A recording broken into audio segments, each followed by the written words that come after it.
New democracy party ఆధ్వర్యంలో ఈ నెల 20 తారీఖు నాడు ప్రజా సమస్యలు పరిష్కారం చేయాలని, కాంగ్రెస్ ప్రభుత్వం ఇచ్చిన 6 గ్యారంటీలను సంపూర్ణంగా అమలు చేయాలని, అలాగే ప్రజల సమస్యలు ఇతర సమస్యలన్నింటినీ పరిష్కారం చేయాలనే డిమాండ్ తోటి చలో హైదరాబాదు ధర్నా బహిరంగ సభ కార్యక్రమము సిపిఎంఎల్ న్యూ డెమోక్రసీ పార్టీ పిలుపునివ్వడం జరిగింది. ఆ పిలుపులో భాగంగా నిర్మల్ జిల్లా వ్యాప్తంగా ప్రజలందరూ కూడా కదలాలని చెప్పేసి మేము విజ్ఞప్తి చేస్తూ ఉన్నాం. ప్రధానంగా రైతాంగానికి సంబంధించి సమస్యలు పరిష్కారం చేస్తామన్నాయి అన్నీ కూడా పెండింగ్లో ఉన్నాయి. రుణమాఫీ సంపూర్ణంగా కాలేదు, రైతు భరోసా అందరికీ అందడం లేదు, రైతు రుణమాఫీ కూడా ఇవ్వడం లేదు.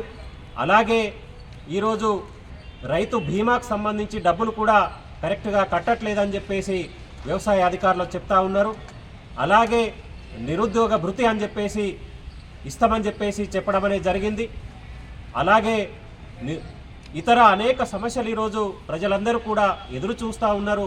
పెన్షన్లు అందరికి ఇస్తామని చెప్పి ఇప్పటికి కూడా ఇవరికి కూడా పెన్షన్ల గురించి ఒక్క మాట కూడా మాట్లాడని పరిస్థితి ఈరోజు ఉంది. కాబట్టి ఇందిరమ్మ ఇండ్ల గురించి కూడా సర్వేలు చేస్తూ ఈరోజు కాలయాపన చేస్తూ ఈరోజు సంవత్సరంకు వచ్చిన పరిస్థితి ఉంది. కాబట్టి తక్షణమే ఈ ప్రజలకు హామీ ఇచ్చిన మేరకు ప్రజల సమస్యలన్నింటినీ పరిష్కారం కావాలంటే పోరాటాలు మాత్రమే మార్గం.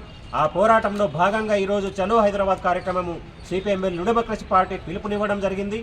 ఆ పిలుపునందుకొని ప్రజలందరూ చలో హైదరాబాద్ కార్యక్రమానికి రావాలని చెప్పేసి వేలాదిగా తరలి వచ్చి జయప్రదం చేయాలని చెప్పేసి మేము ప్రజలకు పిలుపునిస్తూ ఉన్నాం.